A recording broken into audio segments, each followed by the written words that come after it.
Hello, my name is Shashank, Hi, my name is Pranav. and our final project from Embedded Systems was to recreate the mobile game Duel. So the point of Duel, it's a 1v1 shooter game, and it's basically like you have blocks that you can charge up and do more damage, and then it's a last man standing wins.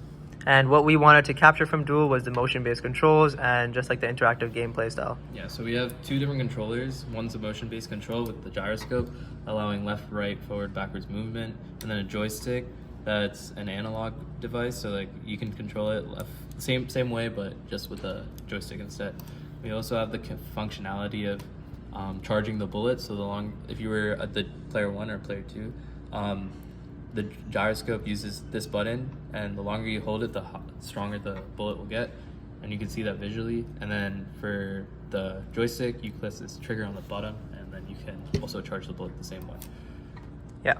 We also have an OLED PMOD and our VGA-based monitor to display the gameplay. OLED is mainly used for just to display the player's health bars, and this will decrease according to how much damage you take. VGA mainly just displaying the gameplay and just showing the collisions and stuff. All three PMODs use SPI communication protocol, and now we'll just talk about how we use the controls. Yeah. So and going into game. Yeah. You can see that the bottom player is using the gyroscope. So if I move left, it'll go left. If I move right, it'll go right, forward, backwards.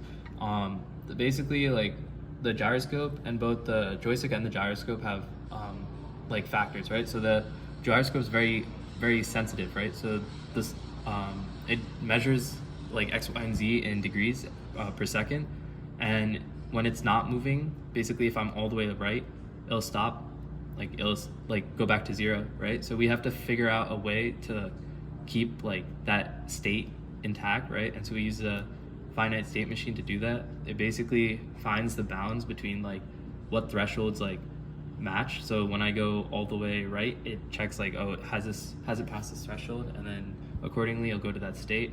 It'll also stay in that state, so if it's all the way right, it stays going right. If it's all the way left, it goes all the way left, and forward, backwards the same way. Yeah, similar state machine for the joystick. Based off of which direction you go, it's going to go back, but this also has better thresholds to use, so we're also able to maintain it a bit easier. Also similar trigger mechanisms.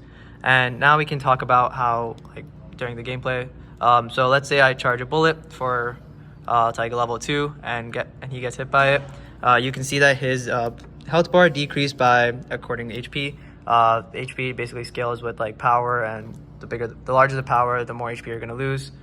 As for the VGA component, mainly it's just using boundaries to determine where the block should be. So depending on which state the player is in, or moving, we use those boundaries to basically determine where to draw those boxes. Similar for the bullets as well. Bullets just go in a straight line, and to determine collisions, we're basically checking if the bullet meets one of the boundaries one of the vertical based boundaries for the character.